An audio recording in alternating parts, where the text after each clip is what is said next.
pagsamo mo'y di mapipigil sa pagkat ika'y mabuti. Ikaw ay mabuti. Ikaw ay mabuti. Sabay-sabay! Ikaw ang aking pastol, hindi magkukulang sa pagkat.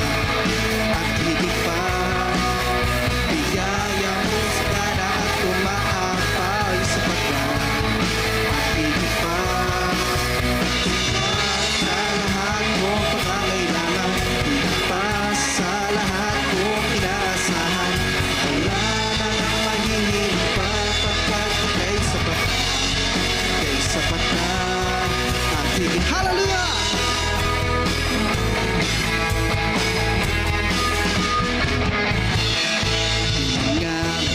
Sa kawalan, pagpapalang ang laging nagkakot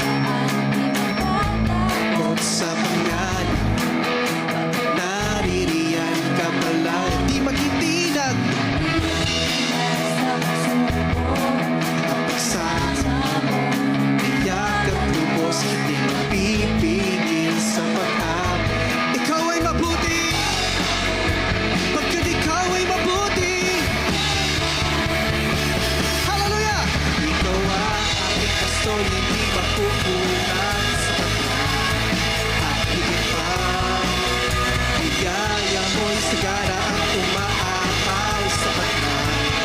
At higit pa, sapat sa lahat kong pangangailangan. Higit pa sa lahat kong inaasahan. Wala nang mahihirap pa pagkat ika'y sapat na. Ika'y sapat na. Hallelujah! At higit pa. Hallelujah!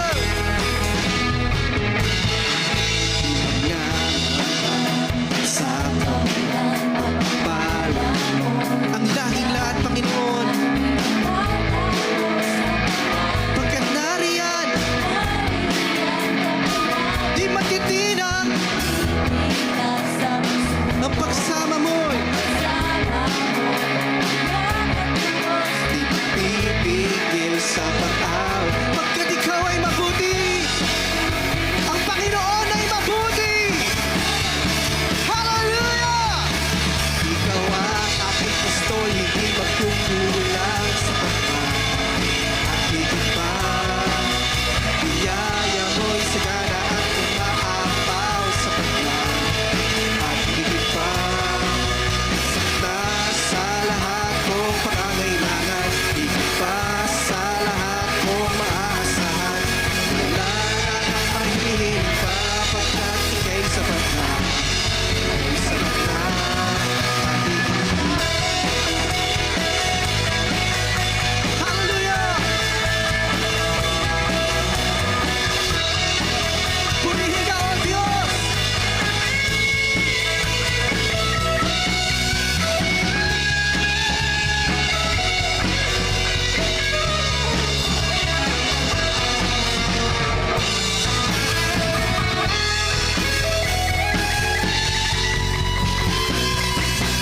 Ikaw ang aking pastol, hindi magkukulang sapat na.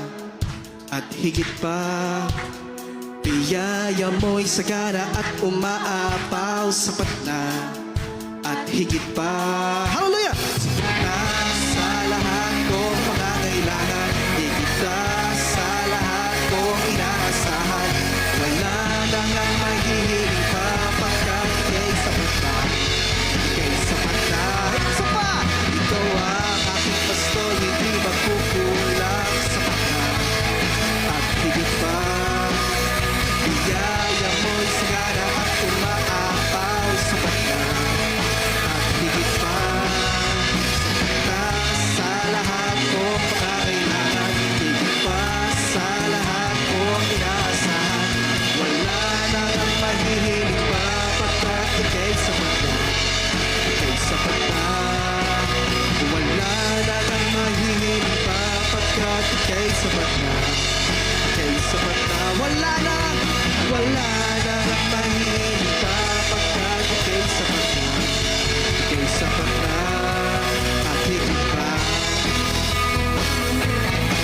Hallelujah!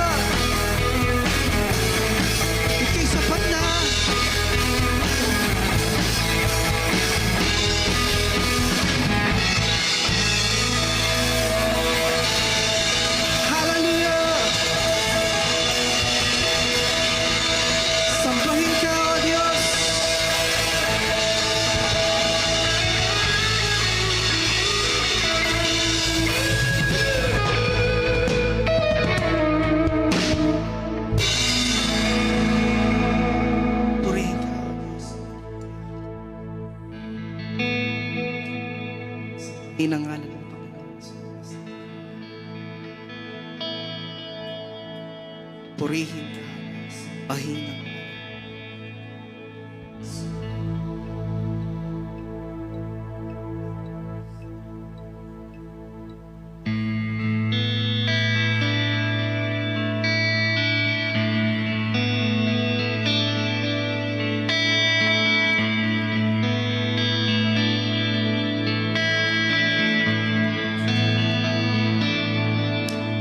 Nais kong ika'y maranasan, pagkilos mo'y aking inaasam, pagkat sa'yo ko lang natagpuan ang tunay na kagalakan.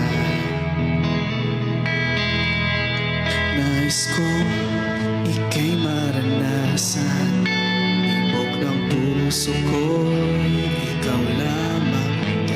Ngayon, bukas, at kailanman, pagsamba ko'y aalay. Walang hanggang kitang pupurihin, walang hanggang.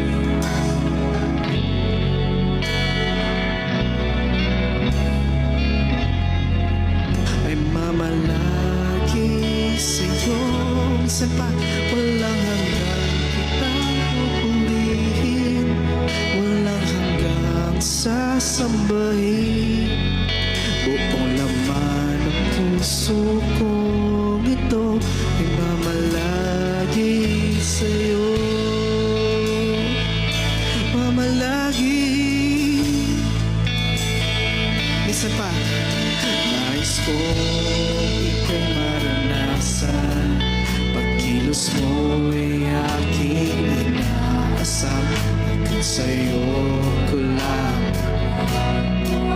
ang tunay na kagalakan. Minsan pa, nais ka naming maranasan, nais kong ika'y maranasan, ibog ng puso ko'y ikaw lamang, ngayon, bukas, at kailanman, pagsamba ko'y aalay. Walang hanggan, walang hanggan kitang pupurihin, walang hanggan sasambahin, buong laman ng puso kong ito ay mamalagi sa'yo. Walang hanggan,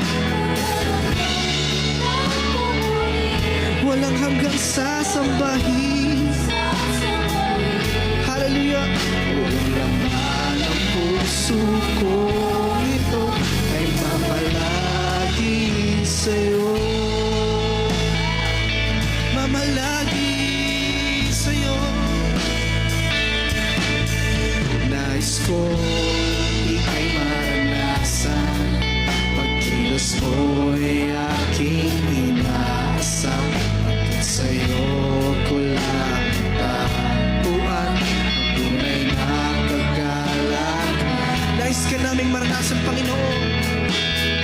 Nais kong ika'y maranasan, ibog ng puso ko'y ikaw lamang, kaya't ngayon, bukas, at kailanman, pagsama ko'y aalay. Walang hanggan, walang hanggang kitang pupurihin, walang hanggang sasambahin, buong laman ng puso kong ito ay mamalagi sa'yo. Walang hanggan, walang hanggang sasambahin, buong laman ng puso kong ito ay mamalagi sa'yo. Minsan pa, walang hanggan, walang hanggang kitang pupurihin, walang hanggang sasambahin, buong laman ng puso kong ito ay mamalagi sa'yo. Walang hanggan, walang hanggang sasambahin, buong laman ay mamalagi sa'yo.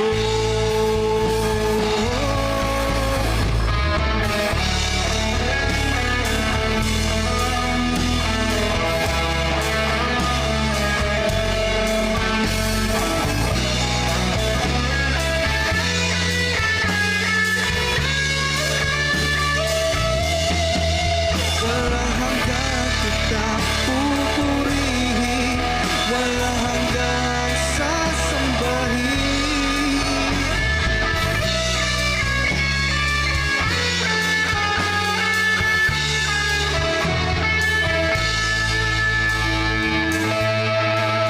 Walang hanggang kitang pupurihin, walang hanggang sasambahin. Buong laman ng puso ko ito nagmamalagi sa'yo. Walang hanggang kitang pupurihin, walang hanggang sasambahin. Buong laman ng puso ko ito nagmamalagi sa'yo. Minsan pa walang hanggang, walang hanggang kitang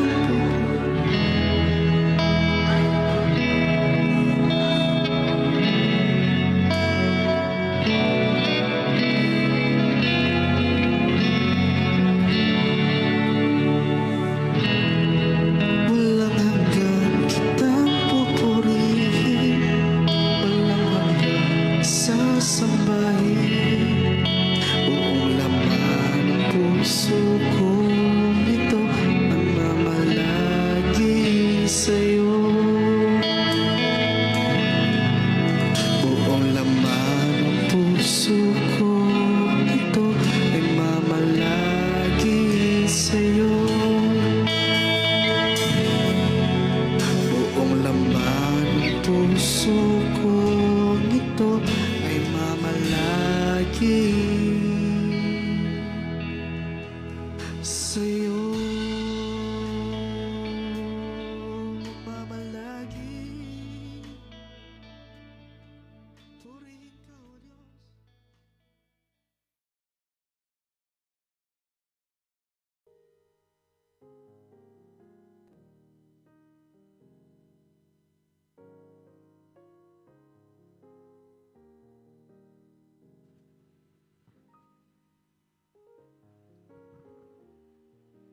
Isang magandang hapon po sa bawat isa, maging yung mga nasa online po. We are all blessed. I declaring blessing, protection, and safetyness sa bawat isa. At sa oras na ito, tayo po ay manalangin. Panginoong Yesus, maraming salamat sa oras na ito. Panginoon, pangunahin mo po kami, banal na Espiritu, sa aming kalagitnaan. Manguna ka, Panginoon. Lord, hallelujah. The kingdom of heaven is at hand, Panginoon. Angels are here. The anointing of God, the power of God is in here. Hallelujah. Salamat, Panginoon. Patuloy kang manguna sa bawat isa sa amin, Panginoon. At sa lahat ng mensahe mo na marinig sa oras na ito, dalangin po namin, Panginoon, na ito'y maintindihan namin at titimo sa aming puso't kaisipan sa pangalan ni Jesus. Amen. Sa oras na ito, tayo po'y panalangin natin sa Malakay 3:10 ang sabi dito, dalhin ninyo ang buong buo, sabi dito, dalhin ninyo ang buong buo ang iyong mga ikapo sa aking tahanan, sabi niya, upang matugunan ang pangangailangan sa aking tahanan. Subukan ninyo ako sa bagay na ito kung hindi ko bubuksan ang durungawan ng langit at ibuhos sa inyo ang masaganang pagpapala. Salamat po, Panginoon, sa iyong mensahe at dinedeklara po namin sa oras na ito, Panginoon, ang mga pagbibigay namin, Panginoon, ay kalugod-lugod sa iyo, Panginoon, at dinedeklara po namin ang tithes and offering namin, Panginoon.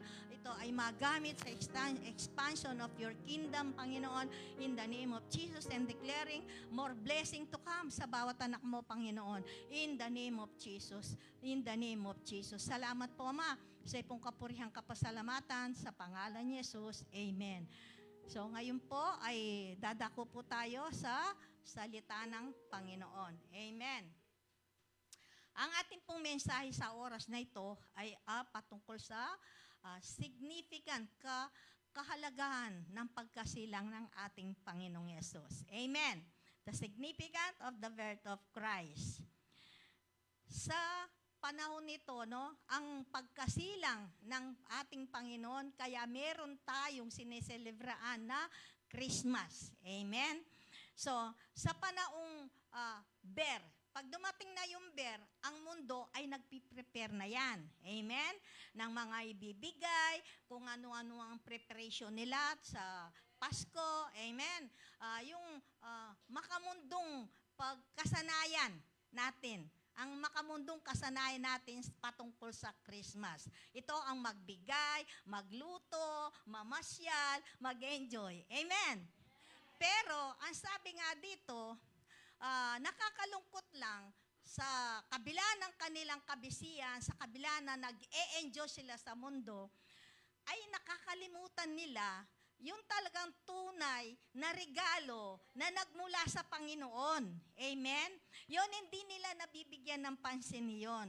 Kasi ang kanilang mindset ay yung may bigay, magbigay sa mga kumare, sa mga pamilya, sa mga malapit sa puso mo. Yon ang pagbibigay ang ano ng Christmas sa kanila. Pero hindi iyon ang tunay. Sabi nga, ang Christmas ay hindi nagano ng Panginoon na maging holiday. Amen? Kundi ito, sabi niya, ay maging kasaysayan ng mundo, yung invasion sa kingdom ng Panginoon, ang Christmas. Amen? Kaya sabi nga, Christmas is heaven declaring, sabi niya, earth is no longer abundant. Bakit sinabing is no longer abundant? Amen? Kasi sabi nga, noong panahon na nagkasala ang tao, amen? Diba, ang mundo ay nalayo sa Panginoon. Amen? Because of the disobedience. Amen? Because of this disobedience, nagkaroon ng separation. So, ang pamumuno na ang dominion na dapat sa atin ay naipasa kay taning. Amen? Kay Satan. Amen? Naipasa kay Satan. Kaya ang nangyari, si Satan ang nag-rule, imbes tayo mag-rule dito sa mundo, si Satan ang namuno at kaya nga anong nangyari? Inano niya sa kasinungalingan ang mundo. Amen? At yung pagmamahal ng Diyos ay pinalitan niya sa kanyang kaunawan, lininglang niya ang mga tao. Amen? Linilang niya ang mga tao at linayo ang katotohanan patungkol sa ating Panginoon. Amen. Kaya nga, sabi nga, the King has come, sabi, declaring earth is no longer abundant dahil dumating na ang hari. Amen? Jesus did not come to give us holiday. He came to give us dominion, to restore yung dominion na nawala sa atin dahil ito'y napunta sa kalaban. Amen? At dahil sa disobedience ng first Adam. Jesus came to restore what has given to us in the creation. Amen? And our relationship to the Father to bring us back in His original creation for us, His children. Amen? So dito sabi nga, doon sa Isaiah 9:7, ang nakaano doon, the increase of His government, feast there will be no end. Kasi nakaano doon na yung kasaysayan sa 9:7, ang sabi doon, maging malawak ang kapangyarihan at walang katapusang kapayapaan ang ipagkakalob sa trono ni David. At sa kanyang kaharian, itatag niya ito at pamamalahanan na may katarungan at katwiran. Mula ngayon ay magpakailanman, isasagawa ito ni Yahweh na makapangyarihan sa lahat. Amen? So, dito patungkol yun po dun sa nung ang mundo, nasa kadiliman, namumuhay sa kadiliman. Amen? Kaya nga, nagkaroon ng yung hope ang mundo sa pagdating na Kristo. Amen. So dito sabi niya, may 5 significant of the birth of Christ. Number 1, yung pag-ibig. Amen. Love, John 3:16. For God so loved the world, He gave His one and only begotten Son, that whoever believes in Him shall not perish but have eternal life. Amen? Dahil sa pag-ibig ng Diyos, ibinigay ang kanyang kaisa-isang bugtong na anak upang tayo'y magkaroon ng kaligtasan. Amen. So the birth of Christ is a demonstration of God's love for humanity. Amen? God loved us so much that He gave to us the greatest and unwrapped gift, His Son, Jesus Christ. Sa lahat ng creation na inano ng Panginoon, makita mo dito kung gaano ka-importante ang tao. Amen? Dahil sa kanyang pagkalika sa mundo, within 5 days, amen, nagdedeklara lang yan. Amen? Magkaroon ng light, magkaroon ng ibon sa impapawid, ganon, di ba? But in the 6 days, nung inilika niya ang tao, nag-perform siya. Amen? Kumilos ang ating Panginoon. Kumuha siya ng alabok, inubog niya, at inihinga niya. At andun, nabuhay ang tao. Kaya ang ating hininga ay kadugtong ng hininga ng Panginoon. Hininga ng Diyos ang ating hininga. Amen? Dahil tayo nabubuhay dahil sa hininga ng ating Panginoon. Amen? So sabi nga, ang nangyari doon, sabi nga, ay yung nagkaroon ng restoration na nangyari. Amen?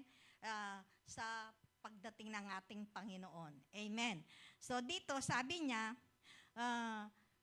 God is the greatest love and nothing will compare to His love. Meron po bang masigit pa sa pagmamahal ng Ama? Wala na. Nag-iisa ang pagmamahal na yan, ang conditional. Wala ka nang makita pa na ganun kadakilang pag-ibig. Ang pag-ibig lamang ng Ama, ang siyang pinakadakila, the greatest love of all. Amen. So dito, yung una ay nagkaroon ng pag-ibig. Unang pag-ibig. Amen? Dahil sa pag-ibig ng Ama, ibinigay ang kanyang bugtong anak, kaya merong Christmas. Amen?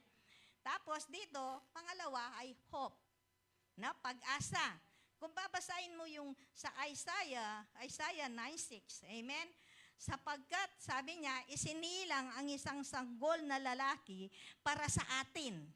Amen? At siya ay tatawaging kahangahangang tagapayo, makapangyarihang Diyos, walang hanggang Ama at prinsipe ng kapayapaan. Amen po.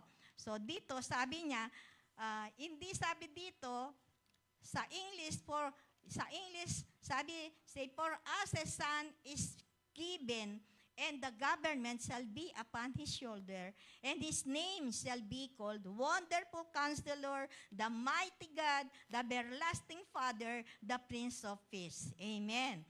Our God is a God of hope, Jesus the living hope. As a believer, whatever situation we are in, amen, lagi natin pong tandaan na merong Diyos na buhay, ang ating pag-asa ay buhay. Amen. At ito, sabi niya, we have a living hope that we can overcome lahat through our faith and the finished work of Christ. Amen. So dito, sabi niya, dun sa Christmas is not a religious event. Sabi niya, di ba? It is not a religious event, but the world, gagawin niyang religious event ang Christmas. Amen? Pero para sa atin na nakakilala sa Panginoon, hindi holiday yun. Amen? Dahil nung pagkasilang ng ating Panginoon, nung tinanggap natin ang ating Diyos, every day is Christmas. Amen? Laging-lagi Christmas sa buhay natin. Hindi lang tuwing tuwing Christmas. Amen? Di kagaya ng mundo, every Christmas sineselebrate ang pagkasilang ng ating Panginoon. But they don't know the significance of it. Amen? Ang alam lang nila, may ipinanganak, kailangan magbigay ka ng regalo o bibigyan ka ng regalo o mag-prepare. Busy ang mundo pagdating sa Christmas. Pero pagdating sa tunay na regalo, hindi nila nabibigyan ng kahalagahan. Amen? And praise God, bilang anak ng Diyos, ay alam natin kung gaano kahalaga yung pagkasilang ng ating Panginoong Yesus. Amen? Tayo ay na-restored ang ating mga dominion, na-restored ang dominion, nagka-power tayo. Amen. Di power kidding, power. Ito ay power of the Holy Spirit. Amen? Tayong bilang anak ng Diyos, tayo ay may power dahil kung ano ang meron ng ating Diyos, ganun din tayo meron because we are created in His likeness. Amen. Amen. So dito, ang sabi niya, in Christmas, sabi nga, hindi inano ng Panginoon, dumating si Kristo, hindi siya nagbuo ng religion. Amen? Si Kristo, ay ang binuingin niya dito ay kingdom. Amen? Yung kaharian sa langit, dinala niya dito sa lupa. Kaya nga sabi yung sa panalangin nila, di ba? Yung kaharian sa langit, ganun din dito sa lupa. Amen? So tayo, bilang anak ng Diyos, nararanasan na natin yung kung paano mabuhay sa kaharian ng Diyos. Amen? At saka ano ba ang sitwasyon, ano ba ang buhay natin nung wala pa si Kristo sa ating buhay? Tayo ay nabubuhay sa kadiliman. Tayo ay nabubuhay sa mga kasinungalingan ni Satanas. Amen?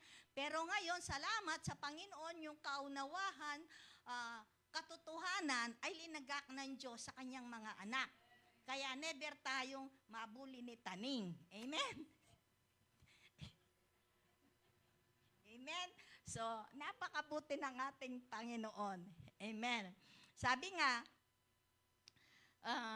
the angel did not say, unto you is born or a Savior who will start a religion. Amen. It is kingdom. Declaration of kingdom. Amen. Declaration, sabi natin ng Panginoon. Invasion. Kingdom invasion ang nangyari nung dumating si Kristo dito sa mundo. Amen. In-invade niya. Yung inano niya, yung kanyang kaharian dito sa mundo.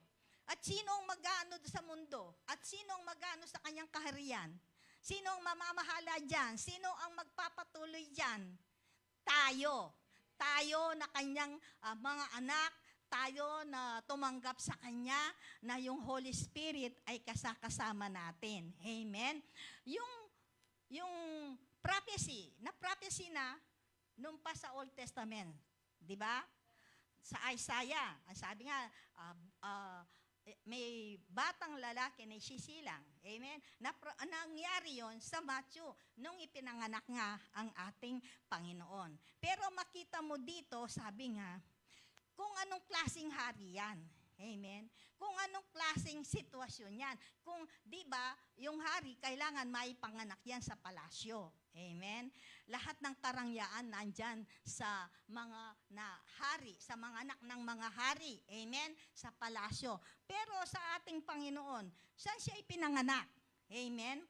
Sa sabsaban. Amen? So dito, yung ano ng Panginoon, yung nature ng Panginoon, makikita mo na natin, yung kaharian niya, yung nature niya, makikita na natin. Amen? Ipinanganak siya with poverty, pinanganak siya doon sa sabsaban. Amen? So yung humbleness nandun. Amen? Unang-unang pinakita ng ating Panginoon, yung kapagkumbaban. Kasi imbes na sa palasyo yung may panganak, king sabsaban, ka rin niya may panganak. Amen?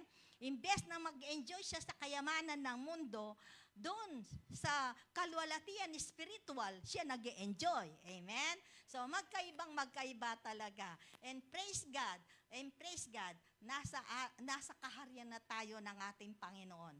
Nandito tayo sa mundo, but we live in the kingdom. Amen?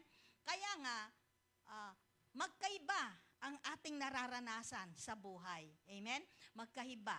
Tayo, mga anak ng Diyos, everything is provided. Amen? Kahit na ano pa ang pangangailangan mo dyan, ang Diyos ay never nagkulang. Amen? Basta magdeklara lang tayo. Because in the kingdom, it is not by words, but by power. Amen? So, lagi-lagi yan magdeklara lang tayo. Sa mundo, kapag ikaw ay nawalan, ikaw ay naproblema, wala kang pag-asa kasi nabubuhay tayo sa sarili. Amen? Sa sarili nila, nabubuhay, kaya nabubuwang. Amen? Nabubuwang dahil sa problema. Dahil sa problema. Amen? Hindi kagaya natin. Nasa kaharian tayo ng ating Panginoon. Amen? Ano man ang mga pagsubok na dumarating yan, walang kapangyarihan sa atin yan. Sapagkat tayong may kapangyarihan, sapagkat ang kapangyarihan ng Diyos ang nasa atin. Amen? Sa mundo, kapangyarihan ni Taning ang nagahari sa kanila. Amen? Kaya kahirap, nakakalungkot, sapagkat, sabi nga, parating ng Panginoon. But, kahit na anong gawin mo pa, nasabihin sa kanila na ganito, yung iba, tumatawa lang. Yung iba na hindi naniniwala, lalo na yung mga nag-enjoy hanggang ngayon sa mundo. Nag-enjoy sa kanilang wealth, no? Nag-enjoy sa kanilang status sa buhay. Amen? Na kung sila ay Amen?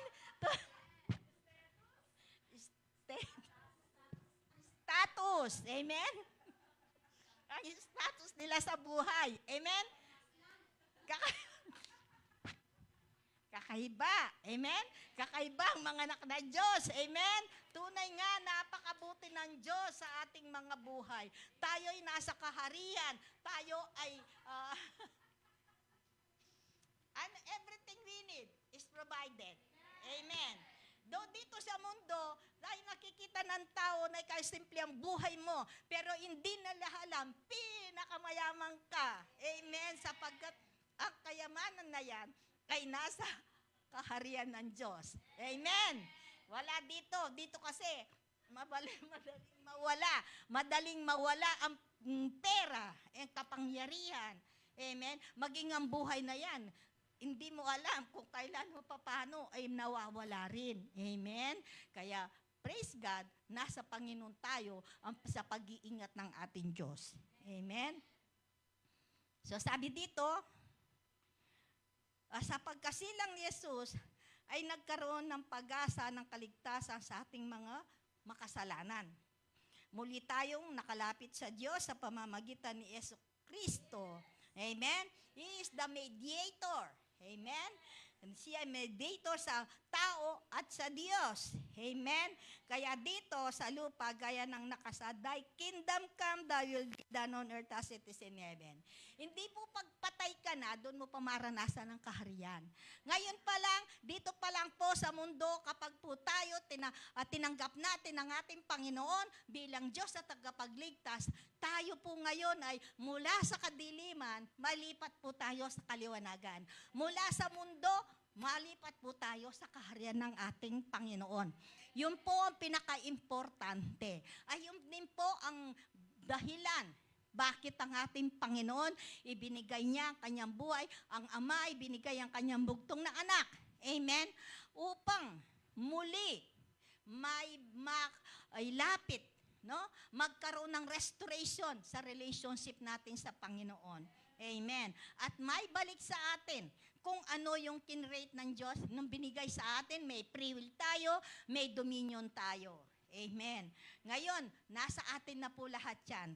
Kaya praise God na tayo'y anak ng Diyos, na kahit nandito pa tayo sa magulong mundo, pero yung peacefulness ng Panginoon sa kanyang kaharian ay nararanasan natin. Amen. So dito, sabi pa, Sa Bible din, amen? Maraming mga karakter nagkaroon ng pag-asa. Amen? Sa mga ninanasa nila sa buhay ay nagkaroon ng kasagutan ang ating Panginoon sa pamamagitan ng kanilang pananampalataya at panalangin. Amen? Halimbawa na si Hana. Amen? O, si Hana, alam natin siya, kilala na, alam natin,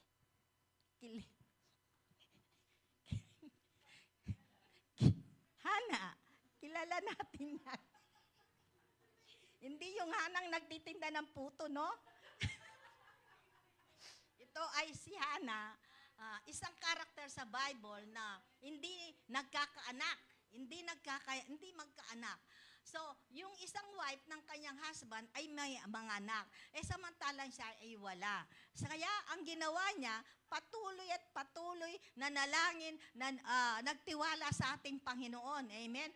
Nung minsan pa nga yung nasa nakapagkamalan siyang lasing. Amen? Dahil sa pagkarubdob ng panalangin sa ating Panginoon, nakapagkamalan siyang lasing.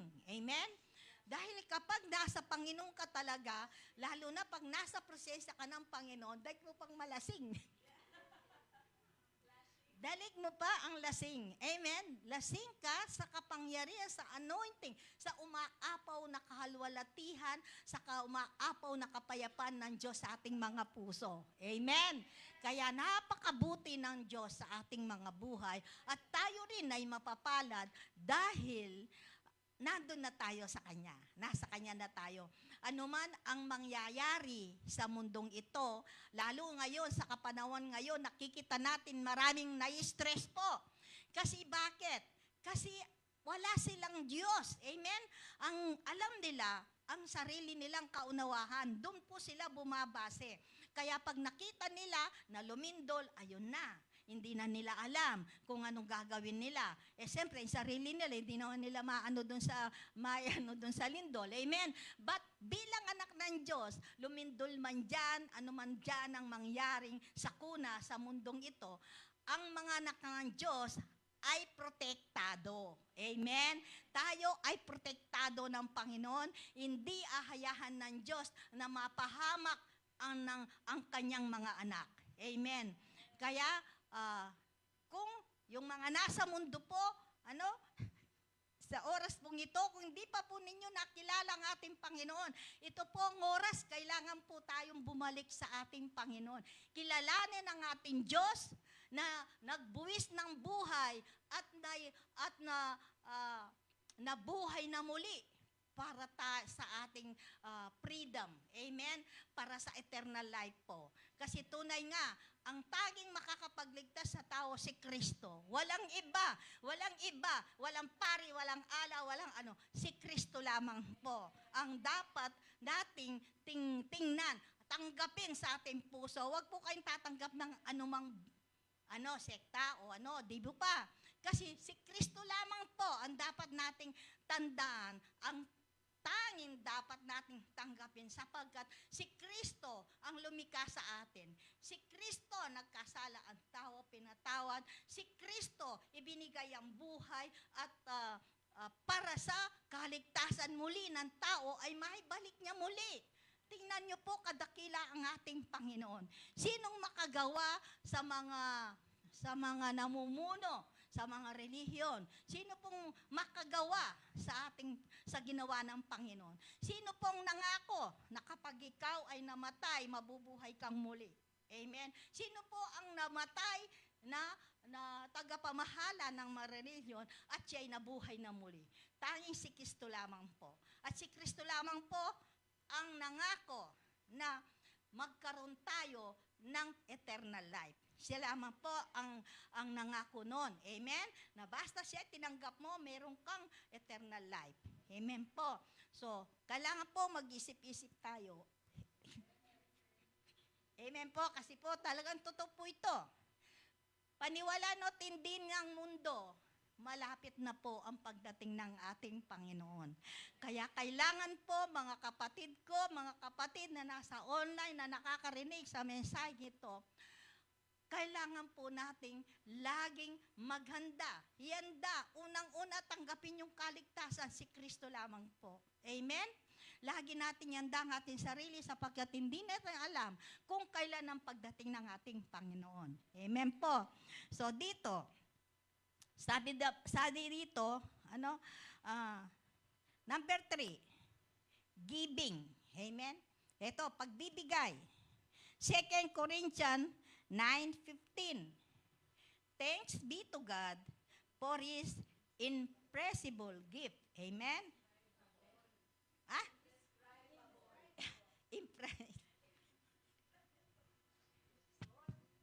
Alam niyo na, kakaibahang salita. Amen po. Ito, sabi nga, the birth of Christ is a reminder of God's greatest gift. His Son, Jesus. God gave us the ultimate gift. And we call to give to others in the same way. Amen? Kung ano yung tinanggap mo, kailangan ibahagi mo yan. Amen? Kung paano naranasan mo ang kapangyarihan, ang kapayapahan ng ating Panginoon sa ating buhay, kung paano ka nabubuhay ngayon na may kapayapahan, na may kagalakan, kailangan din po ma-share natin sa kapwa natin, no? Upang ma-encourage sila na makita nila kung gaano kadakila ang ating Diyos. Amen po. So, sabi nga dito, God first loved us when we are still sinners. Amen. He showed His love by giving His life for us sinners, and He rise again, conquered death for humanity. He forgive us, redeemed, restored our relationship that was broken when a man disobeyed God. Amen. Giving is a significant to prosperous life. Amen? Ang pagbibigay po ay isang susi kung gusto mong mabuhay na masagana. Amen? Because sabi nga, it is in giving that we receive. Kaya kapag tayo po ay laging nakabukas ang ating mga palad, amen, lalo sa mga nangangailangan, lagi po yan mag-flow ang blessing ng ating Panginoon. Kapag tinikom mo ang iyong mga kamay at hindi ka nagbibigay, sinasarili mo kung anong meron ka, wala na pong darating pa. Amen? Kasi sinara mo. Sinara mo na. Amen? Kasi sinara mo na kasi. Kumbaga, sa tubig, pinaplo mo, inayahan mo yung timba, o yung baldi mo, umapaw ng umapaw, anong nangyayari? Di ba? Pakinabang sa lupa, pakinabang sa mga halaman. O, ngayon, pag sinara mo yon, meron pa bang daragdag doon sa tubig na yan? Ganyan din po sa ating buhay. Amen? Ganyan din. Kapag tayo, sinarili natin yung mga pagpapala, hindi po tayo sasagana. Amen? Yung mundo kasi, ang kanyang mindset, kapag ikaw ay nagbigay, magkukulang ka, mawawalan ka. Amen? Kabaliktaran sa Panginoon, kapag ikaw ay nagbigay, the more you give, the more you receive. Amen? Yung pong malaking kaibahan ng mundo at yung mga believer na naniwala, tumanggap sa ating Panginoong Yesus. Amen? So sabi dito, ito pa po, the 10% of what we have, sabi niya, it is very important to believer na intindihan na bakit nagbibigay tayo ng tithes. Amen? Meron ding nagtanong sa akin, bakit kailangan pang magbigay ng ikapo? Di ba? Mayaman ng Diyos, hindi naman niya kailangan ng pera. Oh, yun, di ba? Kasi sa isip nila, nagbibigay, sabi ko nga, talagang hindi kailangan ng Diyos dahil lahat ng bagay sa Panginoon. Ngayon, paano niya yung kanyang kaharian dito? Kung walang pera na magsasupply sa pangangailangan ng kanyang mga lingkod dito, sabi ko, hindi kailangan ng Diyos ang pera, kailangan ng Diyos ang kanyang kaharian upang patuloy na lumawak dito sa mundo, sabi ko. Di ba? Tingnan mo yung anong tawag doon? napaka makasarili yung utak nila. Amen? Kaya sabi ko, ako, napapatunayan ko rin na mula nung pang natutunan kong mag-ikapo, ibigay ang para sa Panginoon. Talagang makita mo, hindi ka papagkulangin ng Panginoon. Kaya hindi ka yumaman dito sa mundo, pero yung pangangailangan sa everyday, it's always provided. Amen? As long as naniniwala tayo, kasi sabi nga, magdeklara ka lang kung anong kailangan mo, sabihin mo. Bilang sa magulang, 'di ba yung anak, kahit anong kailangan ng anak, sasabihin sa nanay, sa tatay, nung gagawin ng parents. 'Di ba? Kahit na paano gagawa ng paraan 'yan para maibigay yung hinihingi ng anak. What more our Father? Amen? Ibinigay na niya nga ang kanyang anak. Ano pa ang bagay na hindi niya pwedeng ibigay sa iyo? Amen? Lahat ng pinaka sa kanya, importante sa kanya, binigay niya. Sino ba dito ang magulang na ibigay mo ang iyong anak para sa maligtas yung mga tao? Amen? Wala. Nag-iisa ang ating ang Ama lamang. Amen? Kaya nga, salamat sa Panginoon sa pagdating ng Diyos. Amen? Sa pagdating ni Kristo, dahil maraming pagbabago. Una, ang mundo, yung mga naniwala ay naalis doon sa kadiliman ng mundo. Nabalik sila sa kaliwanagan. So, iba ang pag-iisip ng sinasabi ng, bakit ganyan ng mga, tayo nga. Sabi ko, ang iba talaga ang kaisipan ng born again. Totoo po yan. Kasi, yung born again, hindi naman yung pagkasilang ng personal. Amen? Ito po ay pagkasilang sa espiritu. Kaya ang katantawa, sabi nga sa Bible, kailangan, sabi ng Panginoon, ang lahat ng tao ay may born again. Maisilang na muli sa espiritu. Sapagkat ang sino mang hindi tumanggap, hindi na born again, hindi pwedeng panahanan ng anak ng Diyos. Amen? Kaya hanggat hindi po tayo, hindi natin tatanggapin si Kristo bilang Diyos at tapagligtas sa ating buhay, wala pong kaligtasan na mangyayari sa atin. Amen? Dahil tanging siya lamang po. Kahit gaano ka pa, sabi nga, kahit lahat ng kayamanan sa mundo ay mapapasayo, kung wala kang Diyos sa buhay mo, walang kabuluhan ng mga yan. Amen? Pero, kahit wala ka sa ng mundo, basta si Kristo ang nasa iyo na lahat. Amen? So, di ba, napakatindi nun? Si Kristo ang kasama mo, pero lahat-lahat ng kailangan mo, nandyan. Amen. So, dito sabi nga, yung sa giving, kailangan po ito na maibigay yung ikapo natin sa ating Panginoon. Sapagkat kung iisipin mo, lahat ng bagay ay sa Panginoon. Wala po tayong pagmemayari. Amen? Ngayon, binigyan ka na ng pagpapala ng Panginoon. Yung 100%, 90% na ang binigay niya sa'yo para gamitin mo. Amen. Hindi mo pa ba mabigay yung 10, no? 10%? Ang liit, Kung titingnan mo, ang liit, dapat 50-50, no? Kaya kung yung mga mayayaman, ginagawa yan, 50-50. Kasi the more you give, the more you receive. And this is ito para maging masagana ang buhay mo. Amen. Sabi nga, kapag binigay mo 10% mo sa Panginoon, ay wala ka pa binigay sa Diyos. Sapagkat sa Kanya yon. Yung 10% na talagang para sa Kanya yon. Ngayon, masabi mong nagbigay ka sa Panginoon, kung may offering ka, yung sa mission, sa ganyan, yun po, doon ka makakapagbigay sa Panginoon. Amen? Pero yung 10%, kung minsan, babawasan pa. Kung minsan, magbili-bili muna, yung tira, doon niya kukunin. Hindi po ganon. Hindi po ganon yung 10% na sinasabi ng Panginoon. Kaya sabi niya, dalhin ninyo buong buo ang inyong ikapo. O, di ba? Maliwanag po yun. Hindi po yung natira at ibigay mo sa akin yung parte ko. Amen? Hindi po ganon ang sabi ng Panginoon. Yung iba, hindi naniniwala sa tithings. Bakit hindi sila naniniwala? sa tithings. Ginanap na daw po ni Kristo yun. Hindi ko po maintindihan talaga yun.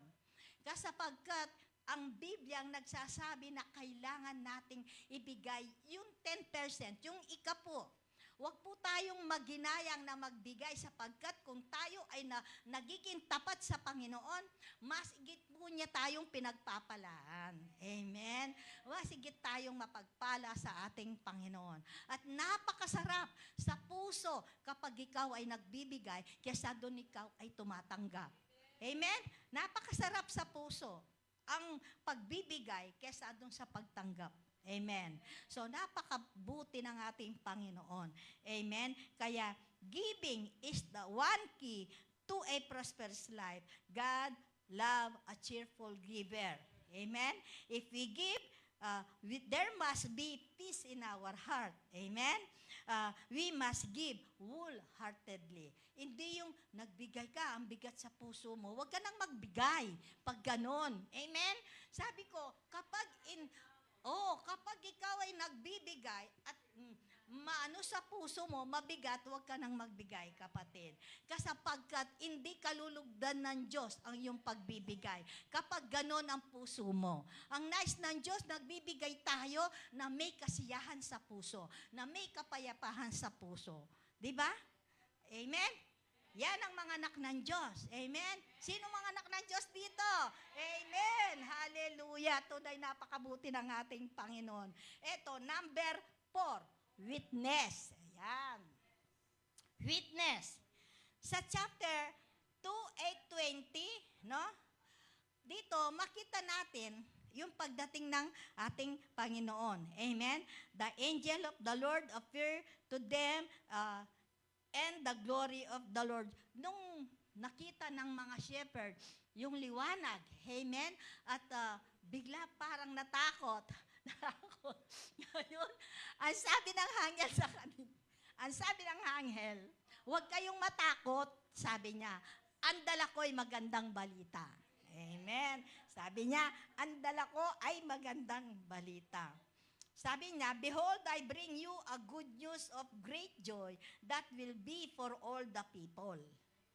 The angel gave a sign for them that they will find a baby wrapped in a swaddling cloth lying in a manger. Amen? Kaya nga, nung una, nag-isip yung mga shepherd. Pero sabi na, kailangan natin tingnan. Amen? So sila ay nagpunta doon kung saan inano sila ng star. Amen?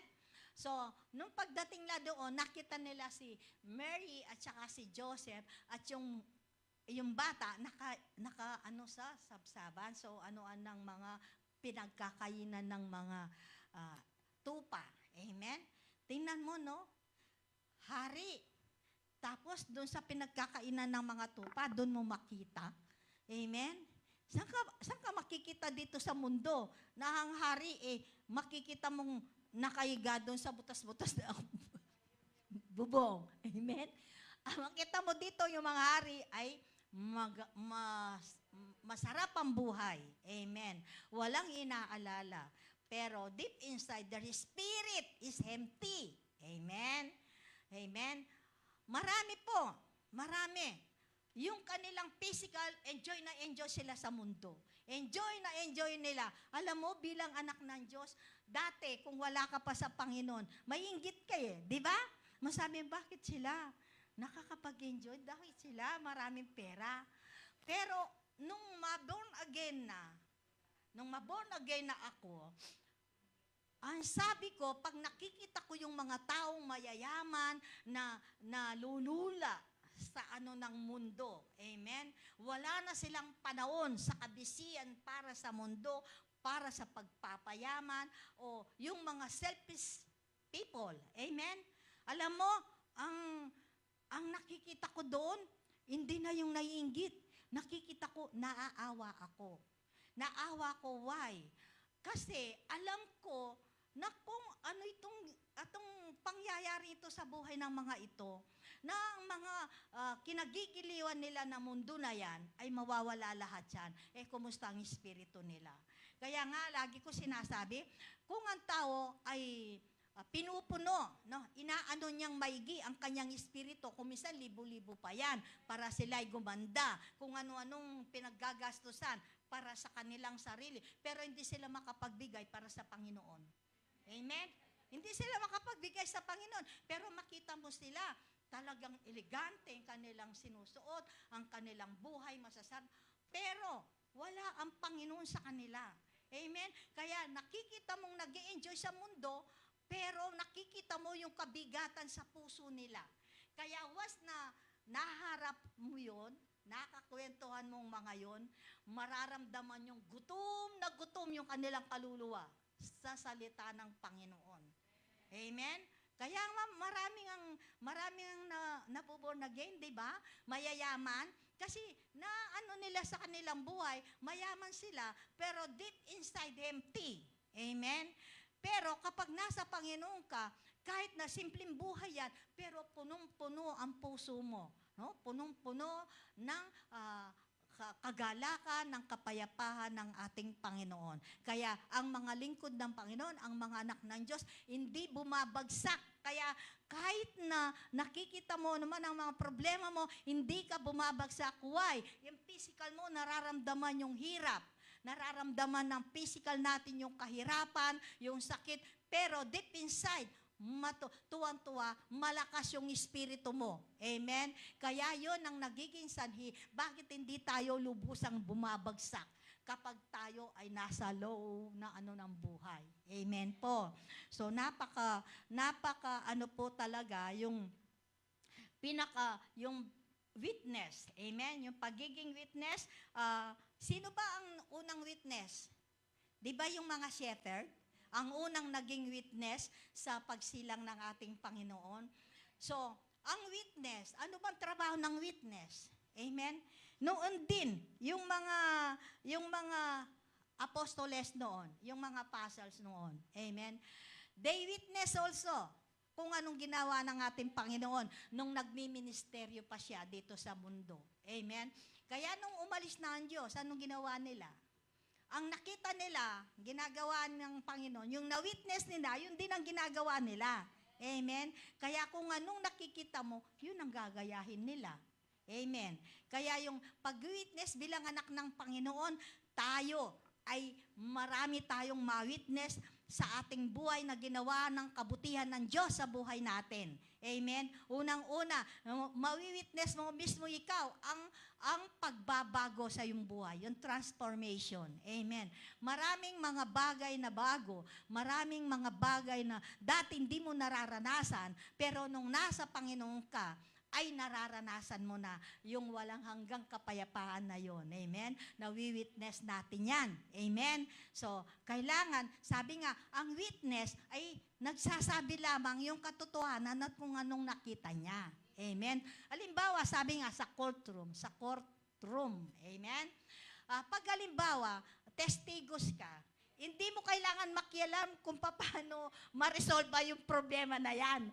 Nakaupo ka lang dyan, at kailangan mo lang sabihin, i-witness kung ano yung katotohanan na nakita mo. Amen? Ganon ang witness. Huwag mong pakialaman yung hindi mo trabaho. Trabaho ng judge, pakikialaman mo, walang mangyayari. Amen? Kaya ngayon, patuloy witness.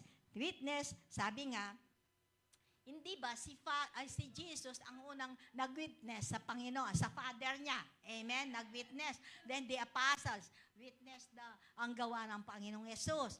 And then ngayon, the Holy Spirit. And now, we must be a witness sa goodness ng ating Panginoon. Amen? Sa buhay natin, kailangan i-witness, i-share, ihayag natin kung ano yung nakita natin, kung anong ginagawa ng Diyos sa ating buhay. Amen? So last po ay yung messenger. Messenger. Ano bang ibig sabihin ng messenger? Amen?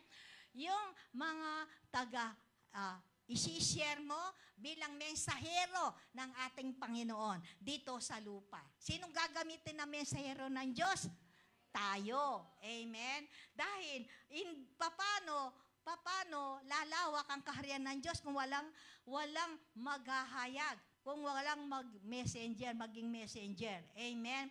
minsan, ang tao, hindi mo alam, ikaw lang palang hinahantay ng Diyos, ng tao, na ginamit ng Diyos, na walang ibang makakapag-share sa taong yan, kundi ikaw. Amen. Sabi dito, sa Malakay 3:1, "Behold, I send my messenger and he will prepare the way before me." Amen. Si John the Baptist yun. Amen. Ang unang mensahero, naging mensahero para sa pagpiprepare sa pagdating ng ating Panginoon. At this time, sino magpiprepare? Tayo sa pagdating ng ating Panginoon. Tayo ang magpiprepare para sa kanyang pagdating. Kailangan mahihayag tayo, mahihayag natin ang kabutihan ng Diyos sa mundo upang marami pang maligtas. Amen? Upang marami pang maligtas. As believer, we are called to be a messenger of Jesus, sharing the good news to others. Amen? As messenger of Christ, we pray that God will fill with boldness, equipping us for witnessing by the Holy Spirit. Amen? Kailangan pong i-pray natin, kailangan nating i-acknowledge yung pagsama ng Holy Spirit. Kailangan magkaroon po tayo ng boldness. Kung wala po yung boldness sa atin, hindi po tayo makakapaghayag.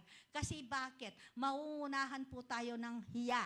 Amen? Yung iisipin, mas inaano po natin, yung iisipin ng tao sa'yo, kesa sa iisipin ng Diyos. Sino bang paniniwalaan mo, ang tao o ang Diyos? Natural, ang Diyos. Kaya kung paniniwalaan mo ang Diyos, wala kang pakialam sa mga tao kung ikaw ay naghahayag ng salita at hindi ka pakikinggan o kung anong ginagawa nila, bahala sila. Amen? Ako, ganyan ang magkwento kung hindi mo pakinggan, bahala ka sa buhay mo. Basta't ako, ginawa ko yung para sa akin. Ganon ako. Amen? Pero noon mahiyahin ako. Paano ko hahayagan? Paano ko kwentuhan ng tao? Hindi ko naman kilala. Pero kapatid, ngayon ko lang nakita yan, nakatabi yan. Ngayon din, mahihayag ko ang kabutihan ng Diyos. Amen? Why? Hindi sa sarili ko, kundi the Holy Spirit. Yung Holy Spirit sa'yo, hindi mo pwedeng isima ang bibig mo. Ito, patuloy, aanuin ka ng Spirit, totoo yan. Oo. Hindi ako matahimik. Hindi ako matahimik na may katabi ako na hindi ko siya babatiin o hindi ako makapag-share sa kanya. Hindi ako, yung ng Panginoon, yung ng Holy Spirit, and once na bumukas ang bibig na yan, ayan na, dire-diretso na yan. Amen? Kaya ang daming nagsasabi, bakit daw ako, hindi ako nauubusan, sabi nila. Sabi ko, paano ko mauubusan? Hindi naman nanggagaling sa akin yung mga lumalabas sa bibig ko, sabi ko. Diba? Kaya kapag inano natin ang buhay natin sa Panginoon, hiningi natin sa Panginoon na, Lord, gamitin mo po ako. Amen? Lord, gamitin mo ako sa iyong kaharian. Bigyan mo ko ng tapang, ng unawa, ng karunungan, kung paano ko ihayag ang iyong kabutihan. Sigurado yon, ng Diyos ay kikilos sa iyo. Kasi kapag alam ng Diyos yung desire mo na talagang gusto mong maglingkod sa Kanya, gusto mo siyang ihayag, ay talagang gagawin ng Diyos, milako ka. Hiya. No? Magiging walang hiya ka. Amen? Sa paghayag ng Panginoon. Alam mo, sabi, no? Marit, alam nyo, ako, sabi ko, nagmamarites din ako. Pero, iba ang pinagmamarites ko. Ang Panginoong Yesus, ang minamarites ko kahit saan ako, binubulong ko yan. Minamarites ko kung sino si Kristo sa buhay ko. Sabi kong ganon. Amen? Napakasarap kasi yung may sermon, salita ng Panginoon, napakasarap sa buhay. Lalo na kung minsan may mapatanggap ka, ang tagal mong mag-iintay. Bakit? Nakaganito. Yung ba, yung kinakausap siya ng Holy Spirit. Amen? Hindi ko ayahan ko lang siya. At habang gano'n ang sitwasyon niya, nag-intercede ako. na patuloy pa rin maramdaman, maano yung sinasabi ng Holy Spirit sa kanya. Kaya ganun. At yung pakiramdam nun ay ang sarap sa puso. Nakakalakas. Kaya sabi ko, yung vitamins ko yun, yung salita. Amen? Kapag ako'y kahit maghapon nagkukwento sa Panginoon, ang lakas-lakas ko. Pero pagdating sa bahay, maghapon akong nakaiga, nakaupo, ang lahat ng sakit nararamdaman ko. Kaya totoo po yan. Kahit gusto ko pa po yung nakakalakad. Kaya hiningi ko sa Panginoon na napalakasin muli ang aking mga tuhod. Kaya mga tao po dyan, lalo na doon sa Gemasan, ang sasabihin sa akin, kapatid, saan ka ba nanirahan ngayon? Saan ka ba nananatili ngayon? Eh di sa akin tahanan. Sabi ko. Tahanan, napuspos ng kabanalan. Amen?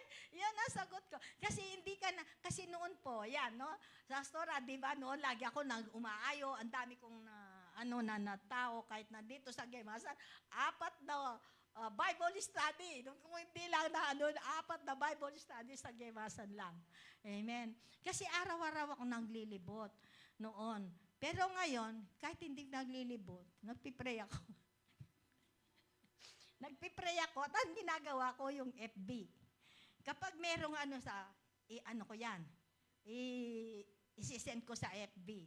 O kung halimbawa may mga taong nangangailangan na may sakit sila, o ko yan. Isishare ko yan. Magsishare ako sa FB. Kung hindi ako makalakad-lakad. Ganon ako. Amen? So, bilang anak ng Diyos, kailangan po natin talaga na kailangan natin maging mensahero. Kailangan po natin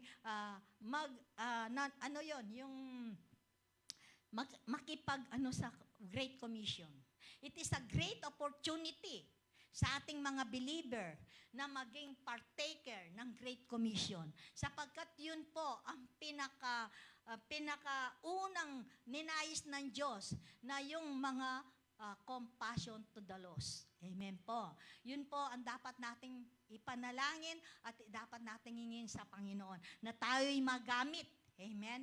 Na mawala yung hiya-hiya natin. Amen? Na sa paghahayag ng kanyang salita. Amen po. So, last na po. So, conclusion na po. Sabi nga, ang birth of Christ is a significant event, no, that bring love, hope, no, yung giving, witness, and pagiging messenger. Amen? Kaya nga, sabi nga, we celebrate witness and messenger into our lives. Celebrate Jesus' birth every day. Amen? Every day as Christian, not only pag Christmas Day. Amen? Every day, pwede nating i-celebrate yung good news, yung greatness ng ating Panginoon. Amen po. O yun po, manalangin po tayo. Salamat po, Panginoon, sa iyong mensahe sa oras na ito, Ama. At dinedeklara po namin na sa oras na ito, yung mga nakarinig na wala pa sa Panginoon, maintindihan nila na kailangan nila tanggapin si Kristo sa kanilang buhay bilang Diyos at tagapagligtas. Maraming salamat, Ama, sa iyong mensahe, sa significant ng pagkasilang mo na hindi lang ito religious event, kundi ito, Panginoon, pagdala ng kaharian mo mula sa langit, dailhan mo dito sa lupa upang maranasan ng iyong mga anak, Panginoon, ang iyong kaluwalhatihan. Salamat, Ama, at dalangin ko po, Panginoon, sa oras na ito. Yung mga onliner, dinedeklara ko na yung narinig ninyong mga mensahe ng Panginoon ay titimo sa iyong mga puso at magnanasa kayo na kilalanin ng Diyos sa buhay ninyo, lalo na po sa panahon ngayon na malapit na ang pagdating ng ating Panginoon. Kaya maraming salamat, O Diyos, sa iyong mensahe at dalangin ko sa mga kapatiran na naririto, Panginoon, na patuloy kang mangusap sa puso nila. Patuloy mong bigyan ng tapang ang bawat isa upang maging, Panginoon, partaker ng Great Commission na nilad mo dito sa mundo, na ninanasa mo sa mundo for the lost souls. Amen. Salamat po, Ama. Salamat sa katagumpayan po ng At salamat po, Panginoon, at sa lahat po ng mga kapatiran na nandirito, Panginoon, maging mga nasa online, I declare blessing, I declare protection, I declare healing in the name of Jesus. Kaya Lord, maraming salamat, maging sa amin pong pag-uwi, Panginoon, dala-dala namin ang mensahe mo, Panginoon, sa aming mga puso na magbibigay sa amin ng tapang kapayapahan sa aming mga buhay. Thank you, Lord, sa iyong kapurihan, kapasalamatan sa pangalan ni Jesus. Amen. Hallelujah. Wherever you go, wherever you stay, don't you forget that love is always